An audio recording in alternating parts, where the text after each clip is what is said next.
Good afternoon, everyone, and welcome to the May 2025 edition of Epic Insight. This is Joe Corona, and I'm the Director of Sales and Strategic Partnerships at Epic Retirement Plan Services, and I will be your host for today's call. At Epic RPS, we're constantly working with our partners to learn about tools and features that they've developed that we can share with our advisors that can help them improve their client experience. Working with our partners at Franklin Templeton, we learned about ACES. ACES, or a Commitment to Education and Service, is a program that provides advisors with industry-leading resources to help navigate the ever-evolving retirement plan marketplace. With that in mind, we're excited to have joining us Mike Dulligan from Franklin Templeton. Mike is the Director of Retirement Sales Execution at Franklin Templeton, joining through the Putnam integration in 2024. He is responsible for new content, providing thought leadership, and developing the tools and resources that enable the retirement teams to effectively sell Franklin Templeton products. Mike collaborates and coordinates across multiple business lines, including U.S. marketing, distribution, public market investments, distribution intelligence, and retirement. Previously at Putnam, he was the Director of Content and Sales Enablement for Putnam's DCIO team. Your line will be muted throughout the call, but if you have any questions that you'd like addressed at the end of the session, please enter them in the webinar control panel, and we will address them at the end of the session. With that, I will turn it over to Mike.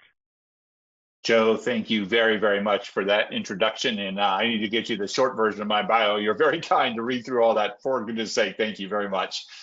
So thank you, everybody, for joining us today. I know in some places of the country, we're probably competing against a halfway decent weather afternoon. So pretty tempting to skip out on the 4 p.m. Eastern webinar. So you're so kind to join us. Thank you very, very much for the commitment of your time today. And I think what you'll like about this ACES presentation is you might recognize it as having come over from the Franklin Legg Mason integration now just about 5 years ago. And it is an award-winning presentation from the industry, and it kind of covers a couple different angles. If you are coming to today's webinar as someone who has done a little bit of retirement plan business, but maybe exploring doing more, or if you're someone who does a lot of retirement plan business and exploring doing it more efficiently, I really believe that today's presentation can apply to either group equally. And so as you see, what is the subtitle of today's presentation is we're looking at practice management solutions for retirement plan professionals. So to try to dig into those practice management solutions, let's see, Joe, if I get this thing to go forward for us here. Hang on just a second. There's the right button. Okay. First, a reminder, thank you, that at the end, we will have CE credit for you. Don't even try to scan the QR code now. Can you believe with today's technology, that sucker is smart enough to know what time you're supposed to be finished, so it won't even let you scan it now. It's just to remind me to tell you that we'll show you the CE code at the end. So if you need to have your personal phone versus your work phone or vice versa in order to scan, be sure and be ready at the end of the presentation. That's just to remind me to ask you to be ready. So to help you with your practice management in the area of retirement plans, we think it probably makes sense to give you our view of the retirement market overall and why a firm like Epic is interested in this topic, for example, why they invited you here today. We'll cover what's kind of happening in the scene of prospecting and closing. Also, the art of discovery probably can use for all of us, I know for me, some refinement. And then in the area of commitment to service, I think it's that classic example of, be careful, do not overpromise and then underdeliver. So let's make sure our service commitments don't get us in that particular trap there. We definitely want to be underpromise and overdeliver versus the danger of vice versa, right? So underpromise, overdeliver is really the good way to go. So we'll try to nail that down. And as we do so today, what we're ultimately hoping to do via a quote from Ben Franklin is to create an investment of knowledge to pay the best interest. In other words, we want to pay you back for the time that you're investing in this meeting. And I guess it's appropriate, right, for a company named Franklin Templeton to quote Benjamin Franklin. And if you do go to our headquarters in San Mateo, California, be sure and sit on the bench there, right there in the lobby. with Mr. Franklin and get your picture made, because that's kind of a historic place for our company to get their photo made. So be sure to do that if you're at our headquarters there in San Mateo in the Bay Area. So what's happening in the retirement market? You know, as you look at this first slide, which is obviously pretty busy because our industry is incredibly busy.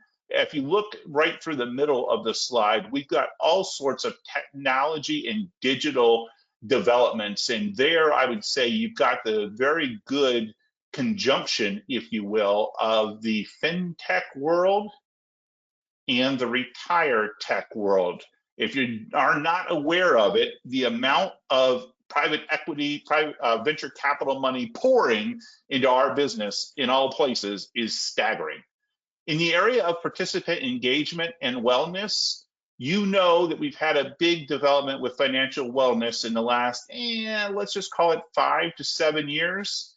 But ladies and gentlemen, if you're not watching how AI, also known as artificial intelligence, is going to come into the world and upend in a great way the way we engage with participants, you better follow what's happening there, because it's going to be a big, big deal. In terms of plan design innovations, you probably know by now, auto is the way to go. If you're not auto enrolling, you're not auto escalating, you're behind the times, which gives all of us as plan advisors a good chance to examine plans that have been around for 3 or 4 or 5 years and figure out whether or not they're optimized with these auto features. In terms of investment strategies, the theme of ours at Franklin Templeton is it's time for democratization of the types of investments in the private asset classes in particular that have been incredibly popular with foundations, endowments, and defined benefit plans, but haven't made their way to 401k plans. We need to accomplish that. And then also, I'm sure you're aware on this call that when it comes to investment strategies, good grief, you can't go to a conference without it feels like if they've got 4 breakout sessions running at the same time, 2 of the 4 are probably going to be talking about retirement income as a newer investment strategy in terms of implementation. And then finally, regulatory changes. Did you guys know we went from 2006 all the way till 2019 without any major retirement plan legislation? And then all of a sudden we got hit back to back with Secure in 2019 and Secure 2.0 2022. And yes, indeed, my friends, there is a threat of Secure 3.0, but I'm not sure if our record keeping friends are all that excited. So we'll see if Secure 3.0 comes along or not. Stay tuned, keep your ear to the ground with folks like Epic being able to keep you up to date on what's developing up in Washington, D.C. So ultimately, this is a story in the retirement market of growth and more growth.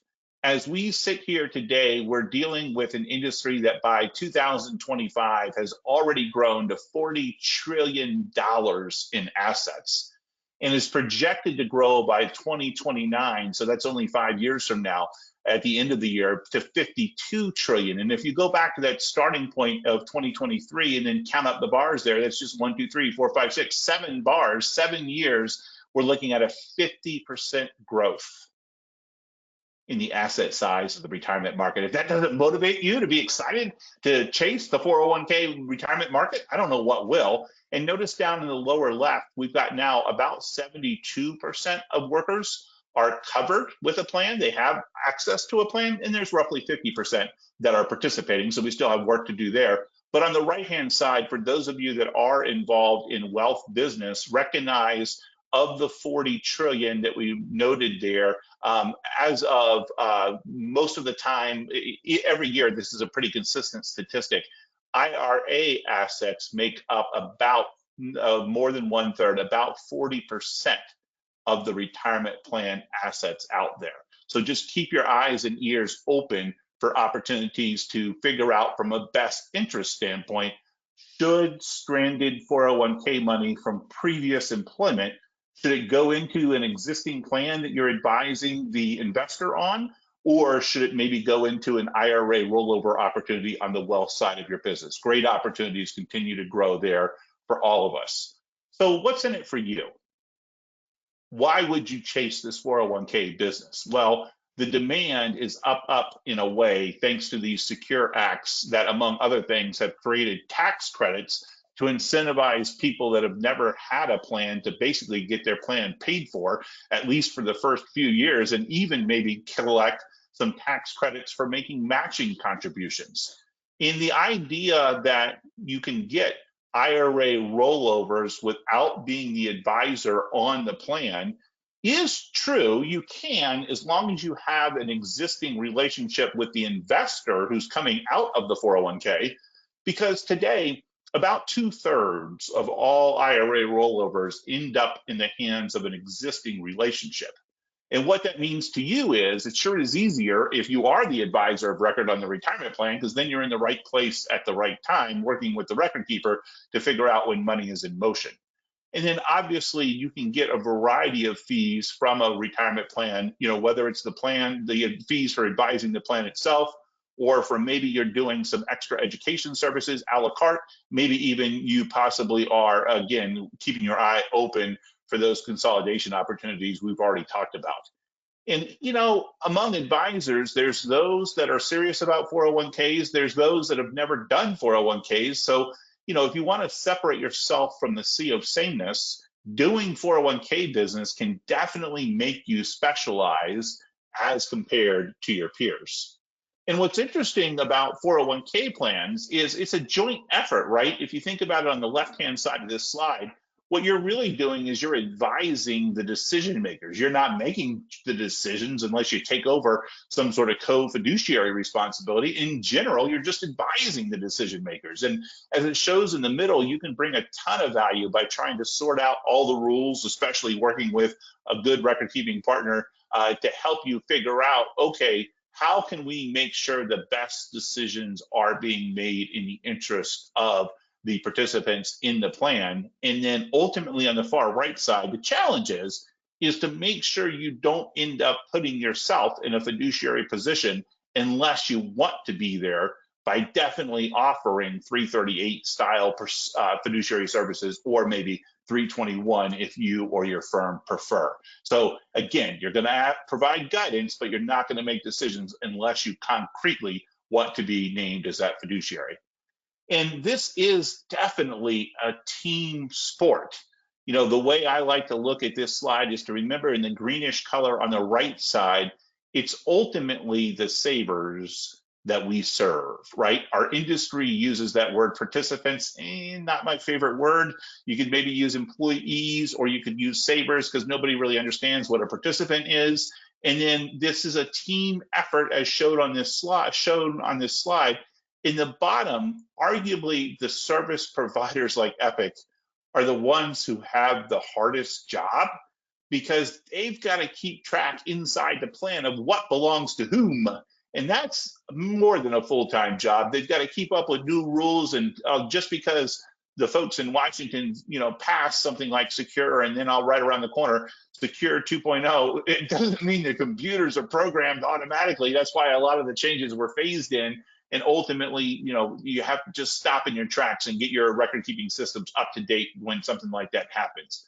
And then what do we do as asset managers? I thought the introduction was well done, because what we try to do is to partner with service providers like Epic to try to come up with resources that will help your practice management as a way to surround you with information to make you better at what you do. And ultimately, of course, obviously, our goal is to hopefully earn the right to be included in the lineups that you build, assuming we have the right asset classes that you're looking for and the right strategies. If you think about the 401k team at the average company, everything on the left-hand side totally depends on the size of the company. I was at an event, I live in Southern Virginia, but I was at an event in Philadelphia yesterday, and ultimately there were not quite 100 plan sponsor HR type people in the room, so it was a nice size event. And as I talked to a variety of folks around, we had a lot of HR representation, plan administrator type of representation, and golly, they represented companies of a wide variety of sizes. So, if you're dealing with a 20-person company, you'll probably have two decision makers maybe on the plan, the president or owner of the company, and maybe the right-hand office manager person. But then with a bigger company, you might have as many as 6 or 8 on a decision making. But what doesn't change is what's on the right side. These groups, no matter how big they are, they all need the same thing. They need your help understanding what it means to be a fiduciary, what truly are reasonable costs. Holy cow, what can we do to get people in the plan and get them to stay in the plan? And then, oh my goodness, I don't understand all these compliance rules. Can you please help me keep all of that on track? And depending on the question, help the plan decision makers know who to turn to. So lots of great roles for you to play in helping the team. And when it comes to the savers, realize they come in more flavors than ever. You'll have, especially coming up on summertime, depending on where you live, right? Seasonal and part-time workers that only work for a certain part of the year. You'll have key employees that are typically the ones that make a lot of money. You'll have people that are super close to retirement that aren't real excited when they lose money in rough market environments like we've had somewhat this year. You've got now all these dispersed employees, many of which who work from home and they never show up at the office anymore because they don't have to. And then, of course, you often have maybe some savers that have retirement accounts here, there, and everywhere. If you're jotting down notes, here's a great statistic from LinkedIn that you might want to write down. Did you know that the average 50-year-old saver or decision maker in a 401k plan has 5 previous sources of employment, 5 previous jobs, and the odds are in your favor that if you look them up on LinkedIn, you look at where they used to work, you lo and behold, you find out they're typical, they have 4 or 5 previous jobs, odds are in your favor. Those 401k assets are stranded. They probably never did anything with them. So what that means for you is, man, there's a possible, again, best interest situation where you can figure out what that saver, is it in their best interest to grab all that spread out 401k money and bring it into their current plan so it's all in one spot? Or for some other reason, might they just keep their current plan doing its thing and then bring all that money into an IRA rollover with you? Just huge consolidation opportunities are left and right at every plan that you talk to today. What we do see in terms of what savers are thinking about is, guess what? According to our Voice of the American Workplace survey, which we could show you that on a webinar at some point if you wanted to, just our friends from Epic and I can get together and we can do that. In our Voice of the American Workplace survey, about 96%, which is just about all, 96% of workers indicate that they're under some sort of financial stress. As it relates to investment barriers, these savers, right? Guess what they've got going on? Life. They're not experts on investing, and most of us aren't even experts on investing. So how the heck would we expect them to be experts on investing? And obviously, that's why, especially starting with the Pension Protection Act of 2006, do-it-for-me investments like target dates have exploded in popularity. But what you do see with today's savers, particularly those knocking on the door of age 50 or so, they're seeing, whoa, their baby boomer, maybe relatives or friends are reaching retirement age and in some cases facing some crazy costs for healthcare, much less other normal everyday retirement expenses. And what it's doing is it's making many people in the workforce anxious in that 50-year-old range, give or take a few years, about whether or not they truly are prepared. So remarkable opportunity for you to jump in the middle and to help them be more prepared. And the great news is, among the helpers, again, that I think play a key role, we at Franklin Templeton think play a key role, would be a service provider like Epic. Because if you think about what they can do, they can make your saver, on the left-hand side of this slide, your saver experience as smooth as possible. They can be on top of what's happening from a compliance standpoint, give you some guidance and a lot of wisdom about how to design a plan so it sails through the compliance testing process as smoothly as possible. And on the right-hand side, if you come to an audit, which is random for a plan, or if you come through questions about what level of fiduciary service to offer, your folks there on the record keeper side, on the Epic side, they can help you tremendously in figuring out what might be the right route for each situation, which of course, each situation is going to be highly customized. And then finally, what do we do as an asset manager? Well, obviously, no surprise, we provide investment support. But also, do you know we have a full-time lobbyist in Washington, D.C., and he's on top of watching what's cooking with the latest and greatest rules, for example, with the budget process that's going on right this minute as we're having this webinar, and or with tax policy as it might change, and or with things like, was it just announced, was it this morning or yesterday, that maybe we're finally going to get some movement on allowing CITs and 403Bs, for example. We'll continue to keep track of that. And then on the far right side, hopefully we have tools, whether it's this particular event, it's our Voice of the American Workplace survey that I mentioned. We've had lots of rave reviews about our Minutes Matter time management presentation. So hopefully we've got tools that simply can help you sharpen your saw and be better at what you do day in and day out. So here's a little reinforcement of that idea that there's plenty of uncertainty for you to be able to address. 61% of people in our workplace survey said, yeah, my financial independence is in jeopardy because of the current environment. 47% said my retirement plans are in jeopardy because of the current situation. And 53% said, I kind of feel queasy or uncertain about my job stability because of the current economic conditions. Let me give you guys a clue. All these phrases, current economic situation, current economic conditions, current economic situation on the far left-hand side, they all refer to the same thing, right? This is the nastiness that's kind of still overhanging the economy related to inflation. So we know that the rate of inflation has cooled down to about 2.3% year over year in terms of price increases. But that doesn't mean that prices have come down from the days that we had 9% inflation for a little while right after COVID. It just simply means that prices are not going up as fast. They're still stuck pretty high. They're not going to come down. That's a whole different flavor called deflation. So they're still going up. They're just going up slower. So any of our savers in our plans who have been hurt by this high inflation environment, what our survey indicates is they're reassessing where they're spending their money, how much of it they're spending, and how they're allocating it, which is a perfect time to get guidance from someone like you as a plan advisor. And so we do see that companies too are in it to help their employees, because a financially stressed employee is not a productive employee. So 61% of companies we surveyed said, yeah, we feel like we have a responsibility to help. 2/3 say, we do believe in this concept of financial wellness. It works when people use it. And 2/3 also say, yeah, we understand why people are worried about retiring at age 65, because it doesn't look like many or all are on track.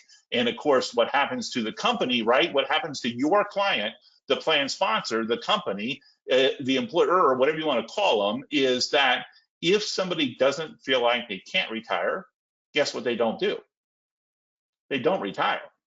And, as I was discussing with the HR folks up in Philadelphia yesterday, when they don't retire, it just means they stay with the company longer than sometimes the company wishes, because they tend to be the most expensive employees for whatever it is that they do for the company. And even though older employees do not file workers' comp claims more often, the workers' comp claims for older employees are typically way more expensive than for younger employees, because the workers' comp claims last longer and the employee typically comes back less productive, so if they come back at all. So realize that there is a big motivation to help people retire on time. And what we do see, it really doesn't matter, according to our survey, whether you want to see what's the most important thing to the saver. Is it their financial health? Is it their mental health? Or is it their physical health? The answer is yes. It's tied, basically, statistically. Financial health, mental health, and physical health. And that's why you maybe hear some talk about the health wealth convergence. If you're not familiar with that phrase, maybe write it down.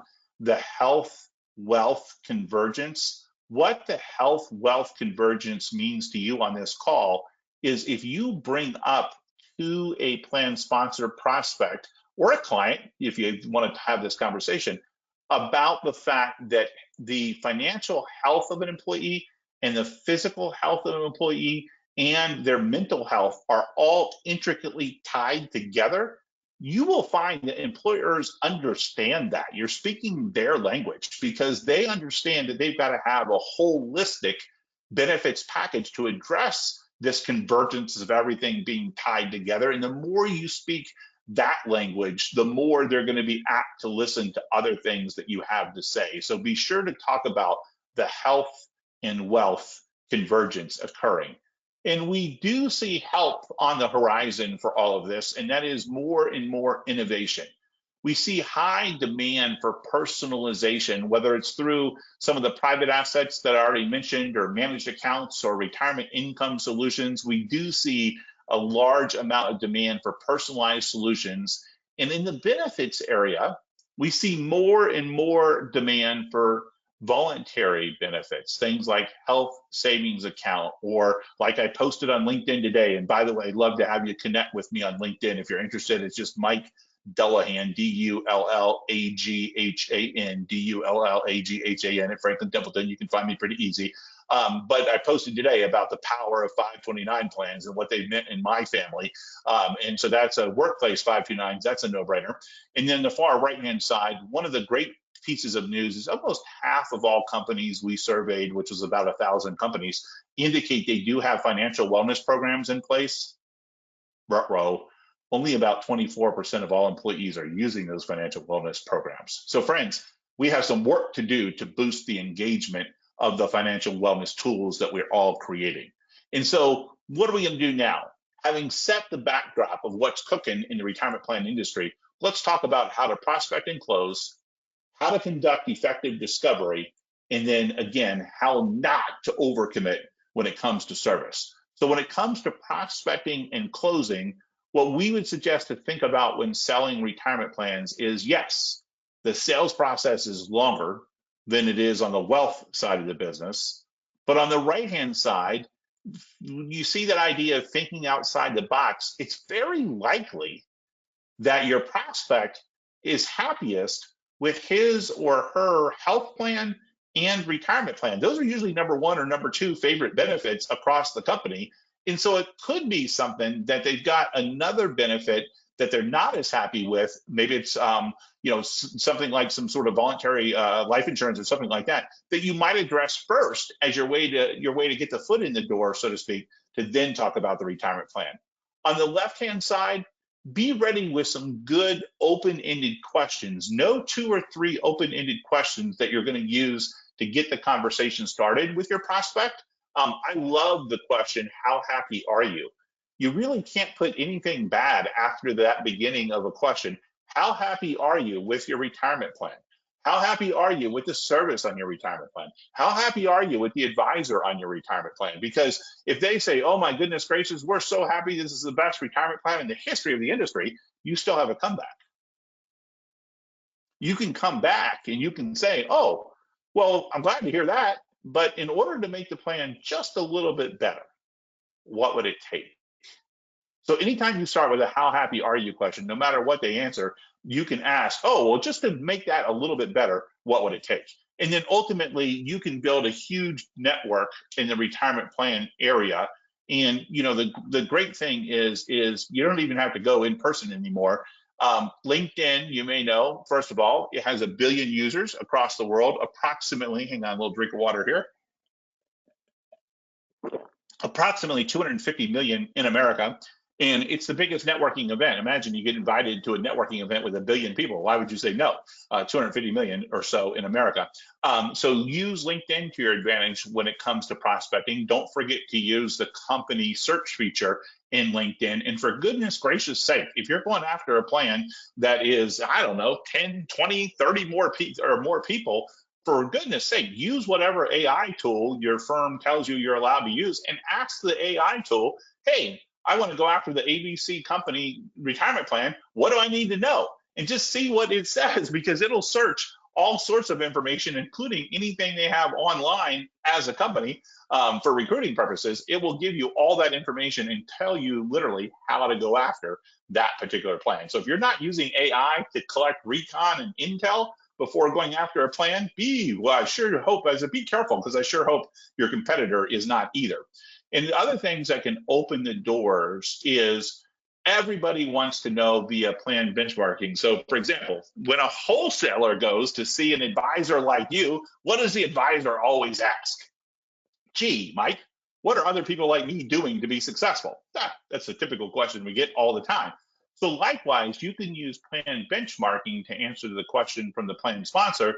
Hey, Advisor Joe, how does our plan look compared to other plans from companies in our industry that we know we're recruiting against every single day?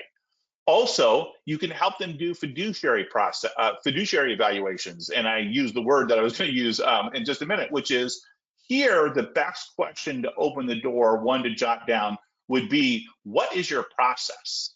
when it comes to fiduciary, you always want to start with, what is your process? So in other words, what is your process for making sure your costs are reasonable? What is your process for selecting your QDIA? What is your process for deciding if retirement income makes sense for your plan? Any of those what is your process questions can lead you to a terrific fiduciary conversation. And then in the old days, you might use a service like Larkspur, or we at Franklin Templeton have some benchmarking tools too, but use to find 5,500 lead information. Again, with AI today, you might even skip the old days of using 5,500 lead generation, and instead you might just use AI to find the right plans, as it says at the bottom, and offer innovative solutions. And what we find is what plan sponsors are looking for is all over the map, but the things they tend to measure, you see on this particular slide: fiduciary support, plan design, assistance, etc. Many of these things are inputs. But ultimately, what we want you to do instead is we want you to think about the outcome. So if you ask a plan sponsor, hey, how happy are you with the success? Yeah, there, I did it again, right? How happy are you? Did you guys hear that? How happy are you with the success of your retirement plan? So ask your prospect, how happy are you with the success of your retirement plan? They say, oh, Joe, thanks for asking. Best plan ever in the history of the industry. You say, great. Well, tell me this. How are you measuring the success of your plan? That's a zinger right there. How are you measuring the success of your plan? Because unless they say, oh, well, Joe, what we've been doing is we've been checking for each employee in our plan, on average, how prepared are they to replace a meaningful amount of their income before they retire? They never say that, by the way. But unless they say that, they're talking about inputs like what's here on the screen. Instead, you want to get them into a focused conversation on outcomes. In other words, how successfully is their plan helping the average user of their plan prepare to walk away at or near retirement age with meaningful income replacement? As mentioned before, if people don't have meaningful income replacement, they're very unlikely to retire. So make sure you talk about meaningful income replacement. And what we do see is that the best people in this business today, in terms of what works, boy, do they spend a lot of time asking those open-ended questions to sort of see where are the weak spots in the blue dot here, where are the weak spots in the existing relationship. But then they also are prepared to listen and pick which one of the weak spots they think leads to an opportunity for improvement based upon what are the services that they, as an advisor, would like to offer, because you don't want to, again, take on something that you don't think you can improve. So if you can't improve something and they bring it up as a weak spot, well, don't talk about it. Talk about something else. And on the right side, super cool, important, that you got to pay attention to client culture. And that is, don't be afraid if you're meeting a prospect, and can you imagine in today's day and age, you actually have an in-person meeting, which is ideal, to ask them, hey, what's the culture at your firm? What would you like me to wear? And they might say, golly, well, gee, we're in jeans and t-shirts every day. So if you want to be business casual, that's great, because what you might find is as people see you walking around the office and you're maybe in your best pinstripe suit, which is what I had on yesterday, by the way, if you're in your best pinstripe suit and that's not their environment, you could accidentally turn them off. So be sure to ask. The old phrase, right? If you do any fly fishing, match the hatch. You want to make sure you match the appearance that's there in the office. And then one of the things that can help you close new business is to be sure to have a checklist, which talks about, hey, here's all the services that my team is going to offer you. Here's the way we're going to do the education of the savers in your plan. And oh, by the way, here's how we're going to keep track of the fees that you pay. So those are probably the three biggies for you to be able to list what you're going to do in 3 or 4 steps per each item. I've been traveling here, there, and everywhere since the year 2000. So, golly, 25 years of being on the road. And do you know when I packed for my trip for Philadelphia this week, do you know what I used? I used a checklist. And each direction from here in Virginia to Philadelphia and on the way back yesterday, I know what the pilots used. They used a checklist. So if you're not using a checklist to organize your meetings, why would you not? And oh, by the way, you're going to hear a broken record here. If in fact you don't have a checklist that you like for these topics, well, why not ask AI to create one for you? Okay, so AI can be your best friend in getting yourself organized. And again, you don't want to be stuck drowning in the sea of sameness. So definitely hit these 4 hot topics. Because of the Uber, Amazon, Netflix effect, everybody loves personalization. They love the idea that when they finish this series that they just binged on Netflix, it has a suggestion of 7 other series that are similar to the series they just finished. Well, how is the 401k that you offer to a prospect, how is the user experience when compared to services like Uber, Amazon, Netflix? How personalized is it? How personalized can you make it? Financial wellness, we already mentioned a hot button. Did you know the average workplace 529 is free? How about that? It's literally free. It's just an add-on voluntary benefit where usually the company signs one form which says, oh yeah, we're happy to have people join a workplace 529 at our company ABC Incorporated. And then usually it's not even, sometimes it's payroll deduction and other times are payroll savings, but other times it's just bank draft. So it's really simple to add it on as a benefit, and just make sure, even if you don't offer it, that you're at least informed about benefits beyond simply the retirement plan. Make sure you're at least conversational about health benefits and other voluntary benefits. And what you definitely want to do is you want to make sure that you continue to follow a repeatable process. And one of the great things to do on the right side in blue there is when you set an agenda with the prospect, make sure you say something like, hey, today I came prepared to talk about A, B, and C. Is there anything else that you would prefer that I talk about? And just see if there's something that's maybe on their mind before you even start the meeting that you could address. And you want to be really careful to manage your time, just like I'm watching a clock here to keep us on time today.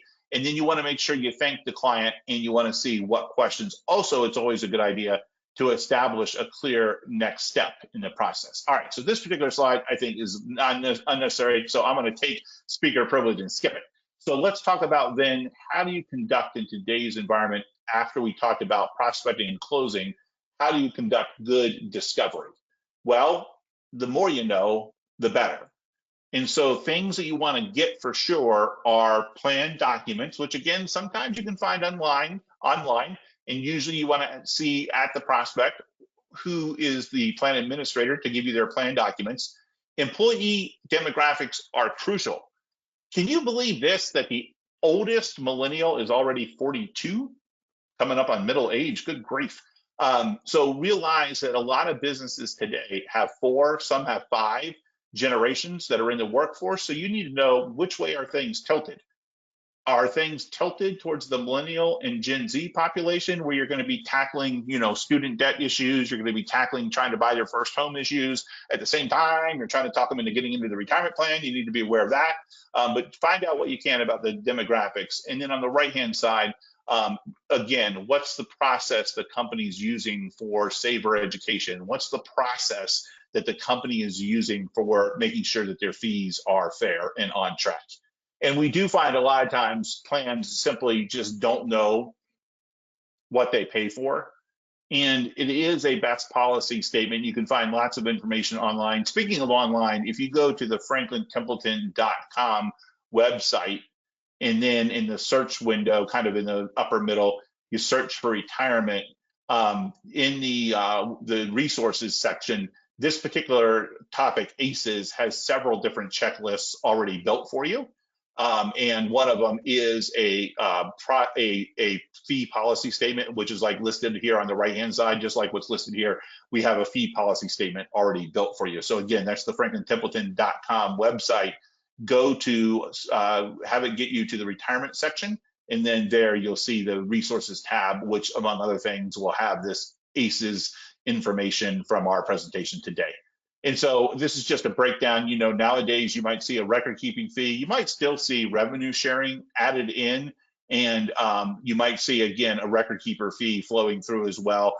And ultimately, again, on the right-hand side, 14% of plan sponsors reported they've never calculated the total fees that they're paying. So again, it may be fair for you to say something to the company like, how well do you understand the fees in your 401k plan? So because you can become and win a lot of business by being a fee whisperer. If you're the person that understands how to analyze the fees, you will become very, very popular.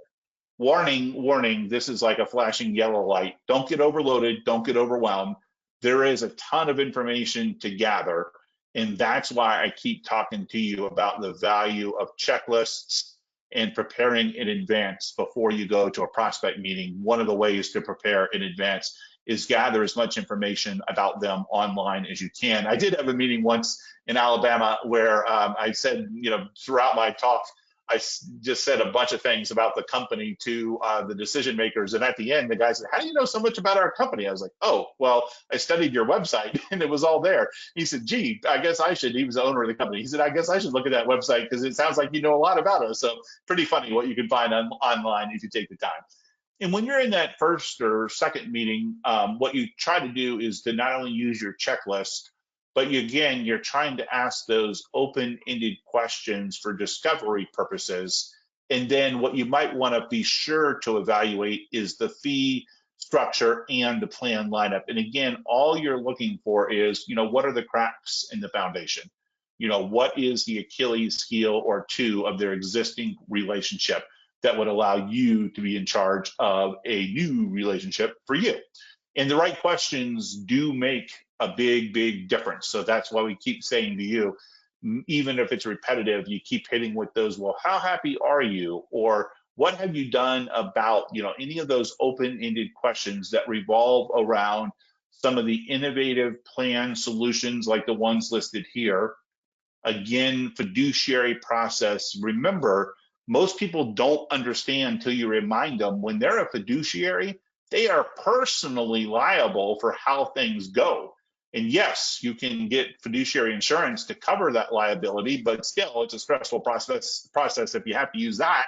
And then ultimately too, again, plan expectations have a lot to do with, hey, how is it that you all define success when it comes to this plan? And when you hear about all those inputs, again, you call them to task and say, oh boy, that sounds good. But so a lot of people say, let's talk instead about outcomes. And you do want to make sure when trying to win new business that you are over the top excited for them about what's working well. And you want to ask them, hey, what's been the biggest challenge that you guys have faced with offering a plan? You probably know one of the big ones that you're going to hear is, oh man, we failed testing a couple times, blah, blah, blah. So right away, the alarm bell should ring in your head. Uh-oh, maybe I should bring my friends at Epic in to talk about safe harbor on this one. If they keep failing testing, we'll see if that maybe helps, etc. And then that's what you're ultimately doing is you're trying to identify areas for improvement. We do have a tool for you in the retirement section, if you look at the bottom, called Plan Visualizer. And what it lets you do is it lets you upload some bare bones information about each employee, just their age and their salary, and then some matching information. And we've got a template there that shows you the 4 pieces of data that we need: their age, salary, matching information, etc. And then it will analyze for you what the current ballpark matching expenses for the company. And then you can model an unlimited number of different matching formulas or different automatic enrollment rates, things like that. And you can do an unlimited number of plan design scenarios so that you can warn a company if you're recommending a plan design change, how much it might cost so they can be prepared to set aside the extra money. So take a look at Plan Visualizer as a great tool when you're chasing new business. And we got through that section, so we just got 2 more to go, and yeah, we're doing good on time. Okay, so in terms of a commitment to service, the biggest reason to make sure that your service is tight and in good shape is it will lay the groundwork for people to be willing to refer you. And we did talk about this one already, so we can speed through it, but the big issue is when most people measure plan success, they look at a bunch of things that don't matter. Maybe in purple, the satisfaction survey matters some, but a lot of these other things don't really matter because they're all inputs. Again, if you don't really write down too many words in my presentation, do write down the word outcomes. You definitely want to be the master of outcomes. And you're talking about, and specifically, how likely is it that the average person in this plan is going to meaningfully replace their income before they retire? Remember, you're including Social Security, and your goal is to roughly replace around 80% of the person's pre-retirement income, including Social Security.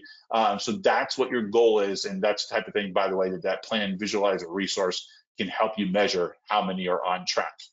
One thing that is a problem, and I find this to be a problem with my manager, right? She's got so many people to manage and she's so busy. I don't ever assume when it comes to bonus time that she knows everything I did for the team. So I literally, at the end of each quarter, I literally put together a Word document that shows her every single thing that I did for the team that was significant. Every event I participated in, like this one, for example, this will be on this quarter's list. I do that for her to make it easy at bonus time for her to see the value I added to the team. Well, guess what? When you're working with a 401k sponsor, unless you're dealing with $1 billion plan, maybe down to 500 million, probably not even there, the person in charge of the 401k plan does not have that as their sole responsibility at the company. Matter of fact, it's probably one of 10 or 12 things that they do for the company. So therefore, if you think they're keeping track of how you're helping them with the plan, you're crazy. You got to make sure you spell it out for them at least once a year, maybe even more often than that, at least in a quarterly email, just to remind them all the things you did. And you should include, by the way, the webinars that you attended, like this one, the conferences that you attended to get fiduciary education on your side, continuing education, et cetera. And ultimately, one of the things you want to make sure to set yourself up for success is to make sure they understand that if you are going to say you're going to do plan reviews, 4 times a year, are 3 going to be in person and 1's going to be video, or vice versa? Set up those expectations and, make sure the client says, yeah, we'd love to have you come 4 times. Could be they only want you to come 2 times and they're going to be perfectly happy. So get those expectations set up, and also be sure to be clear about what do they expect in terms of your meetings with employees if you choose to offer those. How long are you going to have those occur? You probably know one of the big myths in the industry is it is a requirement to have an investment policy statement. It is not. It's just a best practice. So we do see about half, a little more, have investment policy statements. We do have a sample investment policy statement on our website for you. Already mentioned where to find that. So do beware that if you find a plan, about half don't have one, that do not have an investment policy statement, that might be a great place for you to say, oops, sorry, let me go back one. That might be a great place for you to say, well, gee, why don't you have one? Why hasn't your current advisor helped you with one? And the employee survey is a big deal nowadays. It could cover everything that you see on the right. These are topics to consider for an employee survey. The reason is the younger the employee universe is, the more they like to be asked for input. And you don't need like a 40-question survey. Just a 5-question survey will get it done. And a couple, 3 times a year will get it done as well. But employee surveys are a big part of the secret of retaining employees. It's hard, I've learned talking to HR people, it's hard to recruit and train and retain today. So one good retention strategy is to be sure to survey on all sorts of subjects, but especially on benefits. And what we do see that is pretty similar to what you have in your wealth management business is these relationships tend to last a long time. 62% of the plan relationships that we're familiar with have been on the books for 7 or more years. And so realize that, as you do all this work to go after this business, I warned you already, it's going to be a longer sales cycle than you're used to on the wealth side, probably. Just realize that you will ultimately end up with a long-term relationship. Okay, so we are towards the very end here, and what I want to make sure is I give you, as we prepare for questions, and man, look at that, we did 50 minutes almost on the dot. We have to do 50 minutes for CE, but make sure you do use your phone to scan this QR code. And then once you do that, you can save that document and just fill it in later, or you can fill it in quickly. It shouldn't take you too long whatsoever. Notice the CE credit will apply towards SEMA, RMA, CPWA, HRCI, and SHRM certifications, if any of those apply to you. And then obviously, you can probably figure out for HRCI or SHRM, that would be mainly if we're doing this presentation with some of your plan sponsor prospects and or clients. So Joe, we've reached the point where we have covered all the slides, including here the obligatory legal slide. So let me jump out and see what questions you would like to ask on behalf of the group, or if you saw anything come in via the chat. Absolutely. Well, thank you very much, Mike. We are going to open up the floor for a few minutes of questions. So if you do have anything that you'd like to run by us, we do ask you that you enter it into the question panel below. One more of a comment, Mike, than a question, but we kind of heard a theme throughout the presentation about having checklists and having a process can't be underestimated in terms of having the importance that it brings to having a well-run meeting or a well-run practice. So if you could, elaborate or add any additional color, because I thought those two key topics were so very important throughout the session. No, thank you for those comments for sure. So, it's interesting. Million years ago, I had a great mentor when I was a young wholesaler, which clearly I'm not now. But nonetheless, he said, write everything down. You guys probably have all studied on this call the psychology of the more you try to hold stuff in your brain, the worse it is. And, that's why now, after many years of hard knocks and having unsuccessful business trips where I got somewhere, Joe, and had to run to Walmart or elsewhere to buy something that I left behind, I got that checklist for packing, and that way I could literally multitask, right? I could talk to the kids while I was packing, or the kids would help me by reading the checklist when they were younger, or I could watch TV while I was packing, and it would be successful. And not that you want to multitask and anything as important as running a retirement plan, but there's a lot to remember. And if the great news is, if you think of a best practice that helped a particular client, odds are really good that that best practice will help many clients. But unless you make it part of a checklist and or part of your process and write it down, there's no way to enshrine it so that you remember to share it with multiple clients. So I think that's the biggest thing, is just to take the pressure. We're all overloaded. We're all overstimulated. We all get way too much information, and a great way to manage that burden is through a process and a checklist. And I think obviously the beauty that we have nowadays is there's so many different ways to maintain your checklist, whether you do it the old-fashioned way with pen and paper or a journal, whatever the case may be, or electronic. We've got the tools at our fingertips to do so. Well said. All the time, my family hears me say, "Hey Siri, remind me to blah blah blah," whatever that might be. Excuse me. It looks like we only have one question that's come through the chat, which is if the presentation will be shared, and that will be shared post this session. So we will make that available to you from our colleagues over at Franklin Templeton. We will also have a couple of other ancillary pieces that will accompany it, so we're excited to have those. At this point, with no other questions. How about if I mention something else about the industry that might prime the pump a little bit for a question, if there is any? Is that okay?